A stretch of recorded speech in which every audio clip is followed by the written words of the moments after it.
नहमदुहु व नुसल्ली अला रसूलिल करीम अम्मा बाद फ़ाऊज़ बिल्लाहि मिनश शैतानिर रजीम बिस्मिल्लाहिर रहमानिर रहीम रब्बिश शरह ली सदरी व यस्सिर ली अमरी वहलुल उक़दतम मिन लिसानी यफ़क़हू क़ौली सदक़ल्लाहुल अज़ीम। नबी पाक सल्लल्लाहु अलैहि वसल्लम फरमाते हैं कि खैरुन नास मन यनफ़उन नास, तो मैले ज़मीं पर खुदा मेहरबान होगा अर्शे बरी पर। और इसी तरह एक और कॉन्सेप्ट है आजकल की दुनिया में कि स्टेट जो है वो माँ जैसी होती है। तो ये 3-4 चीज़ें होंगी जो मैं आज की इस महफ़िल में आपके सामने जो है वो बयान करने की कोशिश करूँगा। तो मोहतरम जनाब MNA साहब साजिद मोहम्मद साहब, मोहतरम जनाब डॉक्टर इसरार साहब MPA साहब, और पिंडी में रहने वाले मोहम्मद के मलकान, और इसी तरह मोहम्मद डिस्ट्रिक्ट से आए हुए मलकान, छोटे बड़ों सबको मेरा सलाम पहुँचे। सबसे पहले स्टेट जो माँ जैसी का तस्वर है उससे शुरू करते हैं, और उसमें सबसे पहली बात जो है वो अमन। तकरीबन यहाँ के जो आज मुकर्रर थे उन सब ने तकरीबन अमन की बात की है। तो ज़ाहिर है अमन होगा तो बाकी सारी चीज़ें भी चलेंगी।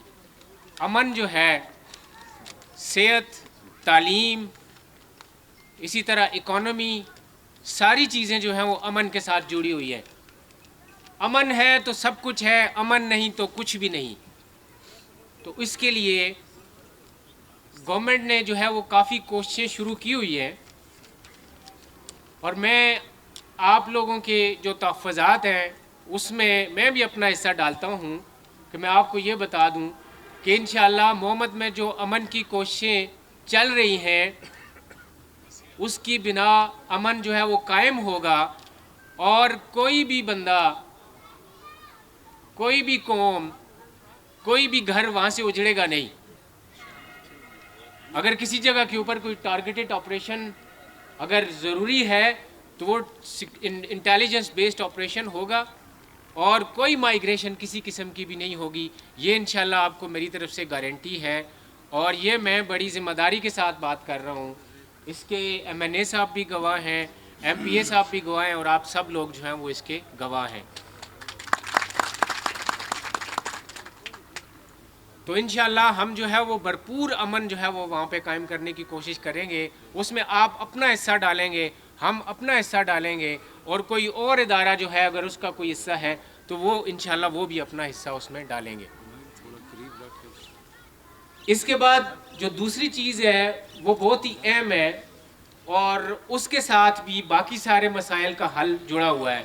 वो है आपका तरसील का निज़ाम, आपके रोड्स, कम्युनिकेशन का निज़ाम। अगर रोड्स अच्छे हैं तो तालीम भी हर जगह को इस्तेमाल करके आसानी से वहाँ पे पहुँच जाएंगे। और इसी तरह सेहत का भी इससे ताल्लुक़ है। जो मुख्तलिफ़ इलाक़ों में दूर दराज अस्पताल हैं, अगर उन तक पहुँचने के लिए रोड्स हमारे ठीक ठाक हैं तो इसका मतलब है कि हम इन चीज़ों से फ़ायदा उठा सकते हैं।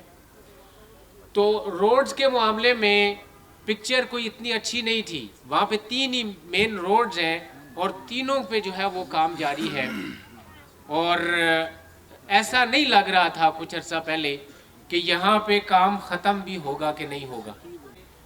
वो तो रिलीज़ हो चुके थे, और गवर्नमेंट की ये पॉलिसी होती है कि आपने जब इसको एडिशनल फ़ंड देना होता है, खा वो 1 रुपया क्यों नहीं है, तो वो 31 दिसंबर से पहले नहीं हो सकेगा। और ये मैं आपको बता दूं कि जो पहली रीअप्रोप्रिएशन हुई है पूरे सूबे में वो मोहम्मद के लिए हुई है, और वो इस रोड के लिए हुई है, वो गवर्नमेंट ने की है। और वो MPA साहिबान की कोशिशों से ये हुआ है कि उन्होंने अपना DDP का जो फंड है वो रोड की तरफ डाइवर्ट कर दिया है। और अब एक उम्मीद की किरण ये सामने आ गई है कि कड़प्पा से गलनई तक का जो ये पीरकला से जो गलनई तक का जो रोड है वो इंशाल्लाह ऐसा होगा कि किसी जगह के ऊपर गाड़ी रुकेगी नहीं। وہ کڑپا میں جو مشکلات تھیں، ڈنڈ کے اوپر جو مشکلات تھیں، اور کڑپا سے آگے جو ہیں وہ انشاءاللہ روڈ ٹھیک ہونے جا رہا ہے. اور اس میں جو مشکلات پہلے تھیں وہ یہ کہ 10 ملین کا روپیہ جو تھا وہ ایلوکیٹ ہوا تھا اور وہ ریلیز ہو گیا اس سال کے لیے. اب مزید کوئی بھی ایسا جو ہے وہ ایسی چیز نظر نہیں آ رہی تھی کہ مزید فنڈ کہاں سے آئے گا. تو وہ پھر ایم پی اے صاحبان نے اور ایم این اے صاحب نے جو ہے وہ مل کے انہوں نے کہا کہ ہم اپنا فنڈ اس کی طرف دیتے ہیں.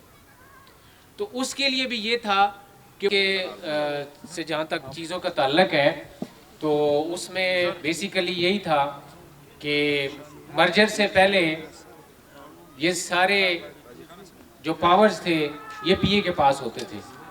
پی اے ای جو ہے وہ ڈی پی او بھی ہوتا تھا، پی اے ای جو ہے وہ ڈسٹرکٹ اینڈ سیشن جج بھی ہوتا تھا، پی اے ای جو ہے وہ ڈسٹرکٹ ایجوکیشن افسر بھی ہوتا تھا، ہیلتھ افسر بھی ہوتا تھا، اور سارے پاور تقریباً اس کے پاس تھے.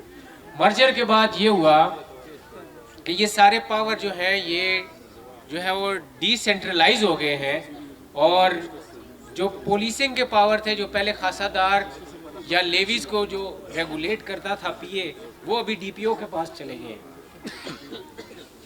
تو اس لیے میں ان سے بات تو کروں گا کہ آپ کے جو مسائل ہیں ان کو وہ ڈی پی او صاحب جو ہے اس کو دیکھیں، ان تک میں یہ آپ کی آواز پہنچا دوں. باقی ٹائم جو ہے وہ بہت زیادہ ہو گیا ہے، میں مزید زیادہ بات نہیں کروں گا. تو ایک مین جو میں نے شروع میں ایک حدیث جس کا ذکر کیا اور ایک شعر پڑھا اس میں آتا ہوں، وہ یہ ہے کہ آپ کے مومن کے علاقے میں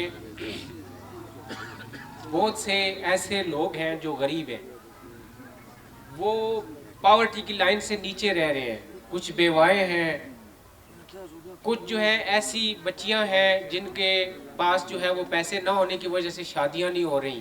تو اس قسم کے اور کافی معاملات ہیں، سماجی بہبود کے معاملات ہیں. تو اس کے لیے آپ ماشاءاللہ جتنے بھی لوگ ہیں وہ اللہ پاک نے آپ کو بہت کچھ دیا ہوا ہے.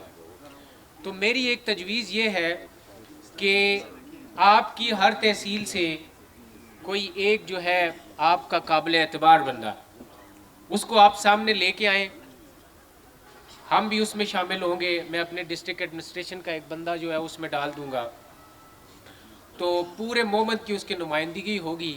تو اس میں ایک ایسا ٹرسٹ یا ایک ایسی سوسائٹی ڈیولپ کریں جس کا مقصد ہو کہ انہی کاموں کے اوپر خرچہ کرنا.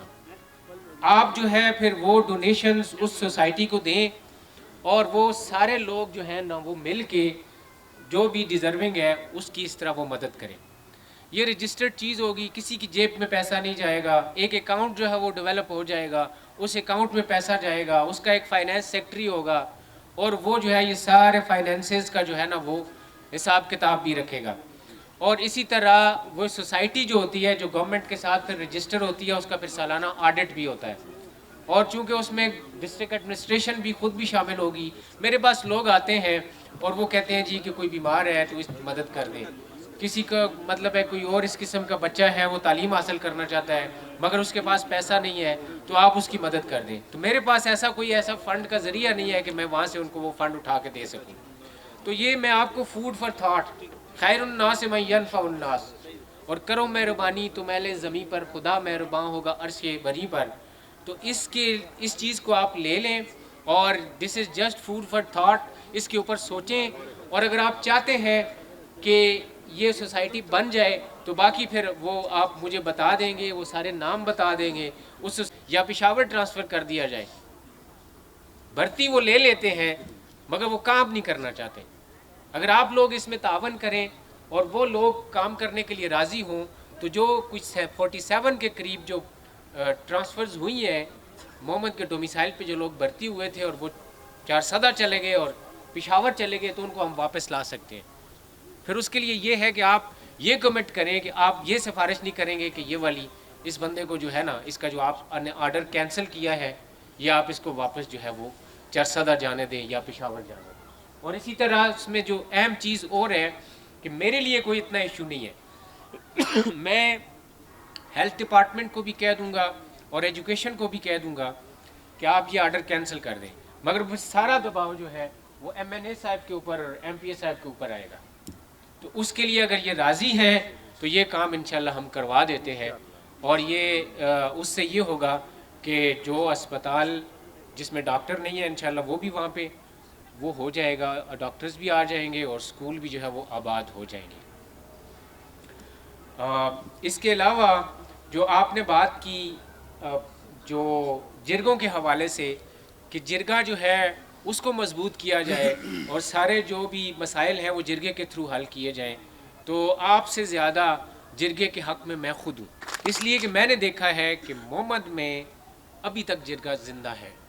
اب باقی ساری ایجنسیز میں دیکھ لیں، جو مرجڈ ڈسٹرکٹس ہیں ان میں دیکھ لیں، وہاں پہ جو جرگہ ہے وہ زندہ نہیں رہا، مگر محمد وہ وائٹ ڈسٹرکٹ ہے، یہاں پہ یہ جرگہ جو ہے وہ ابھی تک زندہ ہے اور میں چاہتا ہوں کہ یہ زندہ رہے،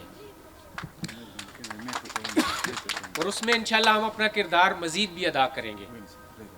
باقی یہ ہے کہ خیر ہے کہ جو فاٹا ٹریبیونل کے حوالے سے بات ہوئی تھی تو وہ بحال ہو چکا ہے، اور اس میں جو فیصلے تھے جو ہوئے ہیں وہ سارے کے سارے واپس جو ہیں وہ جو پہلے پی اے کا دفتر تھا وہ ڈی سی کے پاس آ گئے ہیں، تو اس میں بھی ملک صاحب نے ایک بات کی تھی، تو انشاءاللہ وہ اسی طرح قائم رہیں گے، ان میں کسی قسم کی کوئی چینج نہیں ہوگی۔ اگر کسی کو کوئی اس میں اعتراض ہے تو وہ آ کے ڈی سی کے ساتھ جو ہے وہ بات کر سکتا ہے۔ اس کے علاوہ کچھ اور جو چیزیں تھیں، آپ نے شناختی کارڈ کی بات کی، ڈومیسائل کی بات کی، تو شناختی کارڈ کے حوالے سے تو میں جو ہے وہ اے ڈی سی صاحب ادھر بیٹھے ہوئے ہیں، وہی اس کو دیکھتے ہیں۔ میں نے ابھی کہتا ہوں کہ ایک ہفتے کے اندر آپ اپنے مسائل ان کو بتائیں، وہ اتنا ٹائم نہیں لیتے، ایک ہفتے کے اندر یہ آپ کے جتنے مسائل ہیں یہ حل کریں، اور پھر اس میں یہ مجھے رپورٹ بھی کریں، ٹھیک ہے جی۔ اسی طرح ایم این اے صاحب نے کہا کہ آپ کے پاس ادھر جو ہے نا ہم آ کے آپ کو ڈومیسائل جو ہے وہ ایشو کریں، تو الحمدللہ آلریڈی جو ہے یہ کام ہو رہا ہے کہ آن لائن جو ہے وہ آپ ڈومیسائل کے لیے اپلائی کر سکتے ہیں، اور آپ کو وہاں پہ آنے کی ضرورت نہیں پڑے گی، اور جتنا بھی پروسیجرز ہیں وہ جیسے ہی کمپلیٹ ہوں گے آپ کا ڈومیسائل آپ کو آن لائن ہی مل جائے گا، آپ اس کی وہاں سے کاپی ڈاؤن لوڈ بھی کر سکتے ہیں۔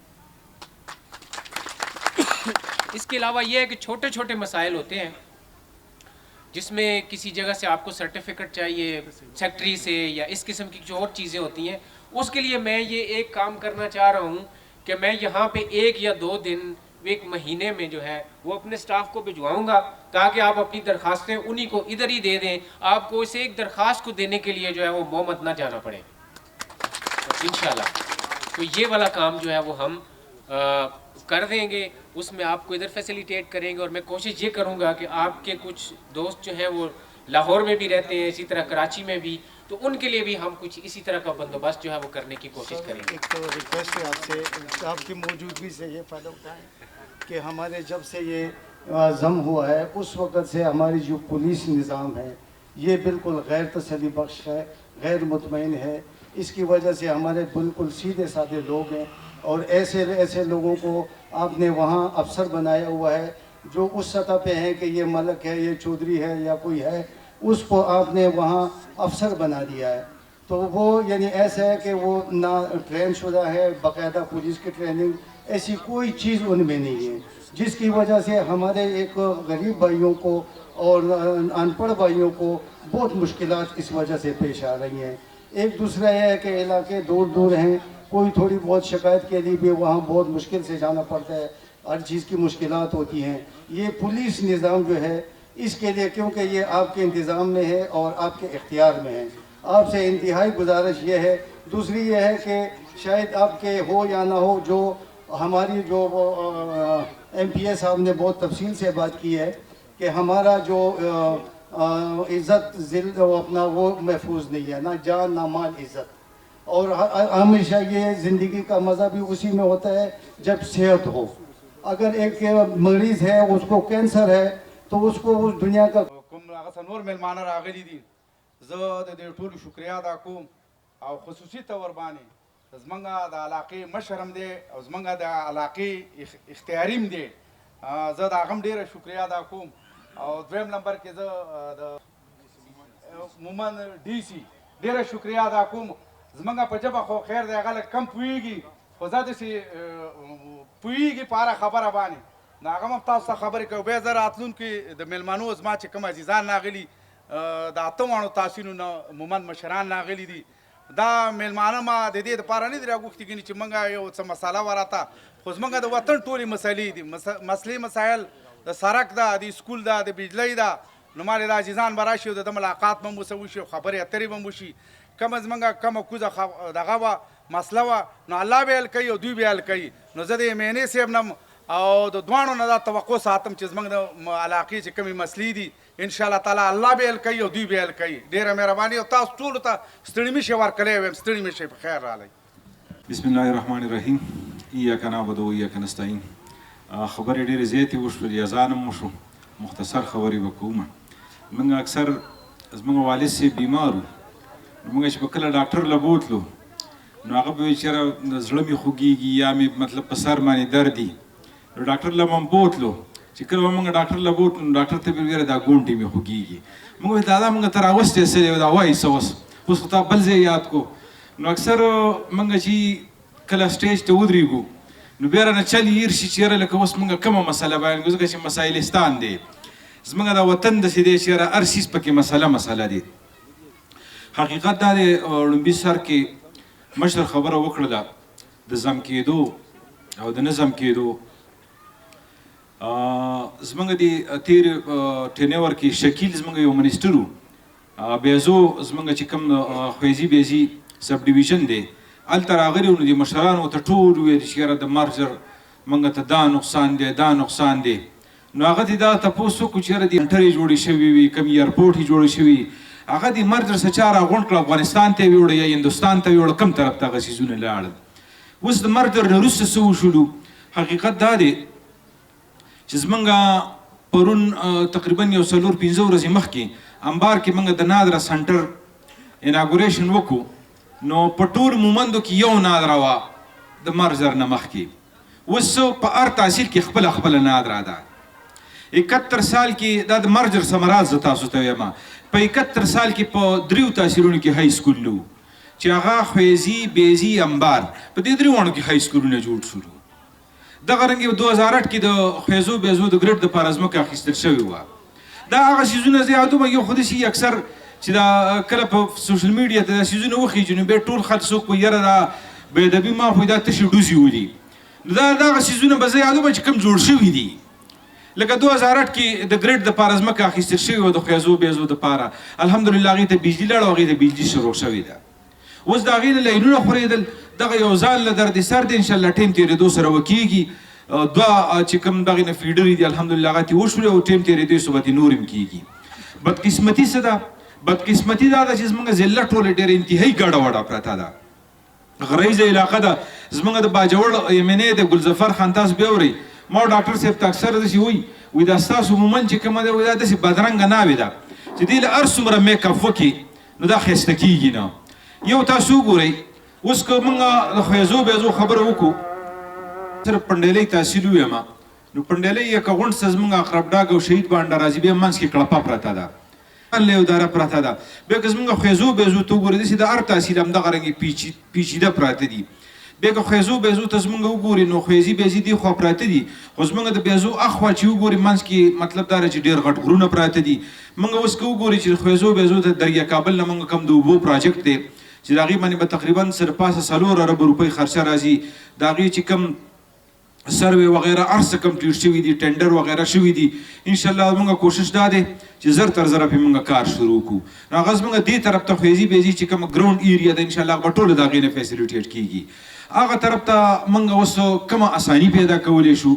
نو ډي سي صاحب زما په نظر باندې ما چې څنګه وختي ویللي چې اکثر موږ لکه دومره مسایل زیات دي چې موږ ته به دا پته نه لګي چې یاره کومه مسله مخکې را مخکې کول دي چې هغه زموږ هغه سختۍ زموږ اساني کړي. زما په نظر باندې زموږ د خویزو بیزو دې خوا چې کوم عزیزان پراته دي رامات کور او زموږ دې خوا سوران او دا کوم خانزادګان چې دي دې طرف ته زما په نظر باندې ډي سي صاحب د ټولو نه غټه مسله چې کومه ده هغه دا ده چې زموږ پولیس یا زموږ د تحصیل څه مسله راشي نو زموږ دا عزیزان چې هغلته ځي هلته هغه طرف ته نو هغوی ته ډېر زیات تکلیف دی. زما بخۍ ته ځي نو زما په نظر باندې ما ډي پي او صاحب سره خبره هم کړې ده او بیا به کې ما او ډاکټر صاحب یو مشترکه میټینګ هم ډي پي او صاحب سره وکړو چې هلته کوم زموږ ایس ایچ او ډي اس پي چې 2-3 ورځې دلته ایس ایچ او کینی چې دلته د دوی کوم دغه تاریخونه چې هغه دلته راځي. نو اوس موږ په داسې سټیج باندې ناسي چې اوس خلکو ته شنه باغونه وښیي او هفته بعد یا 10 ورځې بعد یا کال بعد هغه څیز به یې نشي کولی. نو هغه زما په نظر باندې هغه خبره نه پکار، ممکناتو کې خبره پکاري. څنګه ډاکټر صاحب ویلي حقیقت دا دی، زه دا ډېر په فخر سره وایم چې زه د ضلع محمد هغه ایم ان اے یم چې څنګه زموږ نور ایم پی ایس په وطن اوسېږي. زما دویم ټینور دی، زه په وطن اوسېږم او د ټولو نه غټه خبره دا ده چې زما بچي په سرکاري سکول کې سبق وایي. زما کډه په وطن ده. انشاءالله د امن و امان والي سره ټولو خبره وکړه ده، موږ مرګ او ژوند به انشاءالله په دغه علاقه باندې د خیره سره دغه وطن نه په خپل هم کډه نه راپورته کوو، بل هم کډې ته نه پرېږدو چې د وطن نه کډه پورته کړي. انشاءالله د امن و امان دپاره به موږ تر اخري حده پورې ځو. فوجي اپریشن چې څنګه زموږ لیډر وایي چې د ډرون حملو د فوجي اپریشن د 2002 نه کم مخالفت کړی دی، نو دغه رنګې به انشاءالله زموږ هم هغه سټانس وي، همغه به زموږ بیانیه چې کومه زموږ د لیډر ده. زه امید لرم انشاءالله چې زموږ دلته څومره عوام دي د هغوی د مطمئن کولو دپاره به موږ هلته ابو هوا سازو، هلته به موسم سازو، هلته د امن و امان دپاره به کار کوو چې تاسو ته موږ وطن ښایسته کړو. تاسو راشئ خپل وطن ته، خپل وطن آباد کړئ. زه امید لرم انشاءالله چې ټول به موږ په اتفاق باندې راځو د خیره سره. څنګه اکثر دا خبره کیږي زموږ په دې عزیزانو باندې خلک دا تنقید کوي چې تاسو اول راشئ، نو دا خبره هم صحیح ده. اکثر ګوره اوس لکه تیر مردم شمارۍ کې نو زموږ چې څومره هلته اوټر دی نو زموږ ټوټل آبادي دومره نه ده راغلې. اوس هغه بل تیره مردم شماري چې کومه ده نو زموږ د خویزو ټوټل آبادي چې کومه ده 14,000 راغلې وه. نو هلته آبادي اوټر چې کومه معاون خصوصي خیبر پختونخوا وزیر اعلی خیبر پختونخوا ډاکټر اسرار صاحب ته خواست کوم چې هغه راشي، ولې چې هغه زموږ ایم پی ایم دی او اوس ماشاءالله وزارت هم ورته میلاو شوی، نو هغه به په دې باندې لږه خبره هم وکړي چې دا کومې خبرې وشولې انشاءالله د دې ټولو دغه به تاسو ته هغه وکړي. ډاکټر اسرار صاحب لاسونه پړقا وکړي لږ. ګل اکبر ملک او د هغه سره د جرګې د ټولو مشرانو ولته د علاقې ټول سپین ږیري زموږ چې څومره عزیزان دي د ټولو شکریا ادا کوم چې موږ دپاره هم دومره ټیم ویستو. زه ستاسو وخت ډېر نه اخلم، زما په خیال څه چې 2-3 ګنټونه پروګرام جاري دی خالي. کومې مسایل چې ملګرو ویل هغې د حوالې سره موږ څه کولی شو، څه هم کړي، کوم کوششونه کوو، د هغې د حوالې سره به صرف تاسو ته خبره وکړم.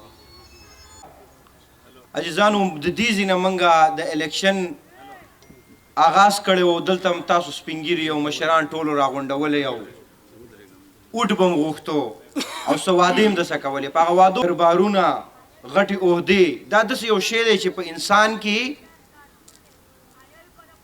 څه لږ ډېر د هغه د کلاس بدلي او په دې کې څه لږ ډېر بدلون راولي. مطلب دا دی چې منسټر شي او بیا داسې نو ځان لږ بدل شانته ګڼي. اولنۍ وعده موږ تاسو صدا کړې وه چې انشاءالله چې څنګه موږ په دې کلي کې ګل ملا کې تاسو سره یو ځای د بچو په شانته ګرځو. نو زه تاسو ته نن یوه خبره کوم، تاسو سوشل میډیا به ټوټل ګورئ چې څنګه موږ د الیکشن نه مخکې دعاګانې کولې. نن چې ستا په کلي کې په علاقه کې په کوم ځای کې مړی ژوندی دی هره ورځ پکې موږ ناست یو، همغسې دعاګانې کوو. دا خبره نشته چې کله 3 میاشتې پاتې شي نو بیا به ستاسو مړو له راځو چې سلام علیکم، دا پته به راته نه چې نر مړ دی که زنانه مړه ده که نارینه مړه ده. نه الحمدلله د اوس نه روزانه نو پرون هم زه تاسو ته وایم چې 5-6 ځای په کلي کې زه دعاګانو او جنازو له تللی یم. اسلام آباد کې د مشران څومره چې ناست دي، زما تګ راتګ دی ټولو سمې کور دی، تاسو ته پته ده زما کور دلته و، زه دلته اوسېدم. د دې ځي ملګرو سره چې زموږ تګ راتګ کم دی، ولې کم راکم دی؟ تاسو نه چې چا ووټ اخیستی وه په اسلام آباد کې وو، کله یې بیا په سترګو هم نه ولیدلی. زه تاسو ته په یقین سوی یم چې زما دلته کوم کور دی زه د 6 میاشتو نه یم وتلی، په وجه د دې چې هلته په حجره کې کټ هم پروت دی، بالښت هم پروت دی، الحمدلله لنګر هم روان دی، پلار هم ناست دی، زه هم ناست یم، دغسې ایم ان اے صاحب دل هم ناست دي. د دې دپاره چې تاسو ته څوک دا ونه وایي چې چا له موټ ورکړی و هغه سړي څه شو. د دې سره تړل شوي د امن خبره ده. څنګه چې درته موږ ویلو چې ستا د بچو کملي ستا منتخب نماینده چې ستا په اوټ باندې راغلی دا خبره به نه چې په اسلام آباد کې دلته به ستا په بچو باندې اپریشن جاري. عقل ته زما کور زما بچي زه د خپله اوس په دې وخت سره زه به تاسو زما ټول خاندان هملته دی. زه به مطلب دا چې د دې ځینې فري شم، که نننۍ شپېلې او که سبانۍ شپېلې وطن ته به ځان رسوم. د اپریشن د حوالې سره زه تاسو ته دا یقینا خبره کوم چې ذاتي زما د خپلو بچو دپاره څوک د خپلو بچو دپاره دا نه خوښوي چې زما په بچو باندې دی یا طالب راشي او یا دې پې ډز وشي او یا دې پې اپریشن وشي. انشاءالله تعالی چې به زما د قوم حالي. زه د خپله په هغه ځای کې اوسېږم، که دغه علاقې ته تکلیف او تا ته تکلیف و د هغې نه به د ټولو نه زیات به ماته وي. نو انشاءالله تعالی الرحمن الرحیم.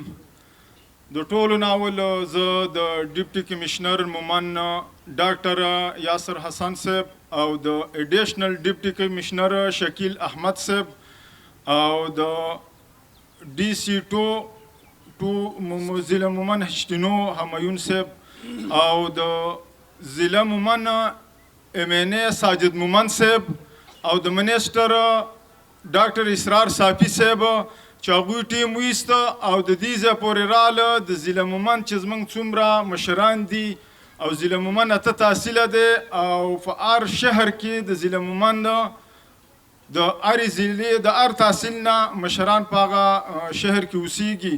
نو زه د دوی شکریا ادا کوم چې دوی زموږ د مسایلو دپاره دا ټیم وایسته او د پنډۍ اسلام آباد د عزیزانو دپاره او دې ځای پورې راله. او د دې نه بعد زموږ د ضلع مومن چې څومره مشران زما د مخې ته ناست دي نو بېلابېل دا دغه باغچې ګلونه دي، بیل بیل نوم نشم یادولی، خو زموږ قابل قدر مشران چې دې ځای پورې خپل ټیم ایستلی او راغلي د دې ډېره زیاته شکریا ادا کوم. ډي سي صاحب او ایم این اے صاحب او ایم پی اے صاحب تاسو ته خو زه پته ده چې ضلع مومن دا 2 کالو نه 2 کالو نه دا وران کندر دی. دا د اوس د ایم این اے صاحب او د ایم پی اے صاحب او یا ډیپټي کمشنر صاحب په وخت کې دا نه برابرېږي ځکه چې مخکې دې کې کوم کارونه نه دي شوي. او اوس زه به د ایم پی اے صاحب او د ایم این اے صاحب ډېره شکریا ادا کوم چې کوم ځای کې خبره راشي نو دوی کوي. خو زه د خپل قوم له یو خوشخبري بله ورکوم چې د کړپې روډ دپاره ایم این اے صاحب او ایم پی اے صاحب کوم کوشش کړی او 20 کروڑ روپۍ منظور شوي وي، نن په هغې کار شروع شو.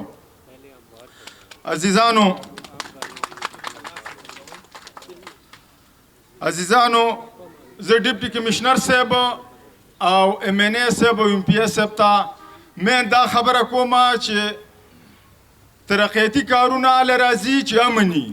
مین موږ دوی ته دا خبره کوو چې زموږ په ضلع مومن کې د امن خبره، ځکه چې ضلع مومن دا څومره مشران د مخې ته ناست دا ټول په وطن کې خو چې راغلي بېرته واپس نه ځي. دا کم چې هلته دي او هغه یو پیره بیا رال نو بیا به ضلع مومن او بیا خاص کر د بیزي تحصیل بیا به بالکل څنګه چې وران دی نو دې نه به نور هم وران شي. په دې باندې کوشش وکړئ چې یاره د امن خبره. بله د 3 مشرانو نومونه نشم یادولی، خو دا زموږ د ضلع مومن سرمایه ده، زموږ د مخې ته په دې سټیج چې ناستې دي. مین خو ته زه یو دا خبره کومه زه په غونډ ضلع مومن باندې خبره کومه، خو د مساخیل ایریا چې ده که نه موږ سا لګېدلی صافي تحصیل د چناري هلته په ورځ کې 3 غنټې بجلي او زموږ په مساخیل کې په 2 ورځو کې 1 غنټه بجلي نه راځي. نو خاص ریکویسټ ایم این اے صاحب او ایم پی اے صاحب ته کومه چې د محمد ګډ ګریډ باندې دا وکړي چې یاره موږ هم د ضلع مومن دي او د بیزي تحصیل موږ د افغانستان نه نه راغلي چې موږ د چناري او د صافي تحصیل ستا په یو شانه حساب کې راولي چې موږ د بجلي د هغو سره یو شانه مین خبره خو یو دا ده.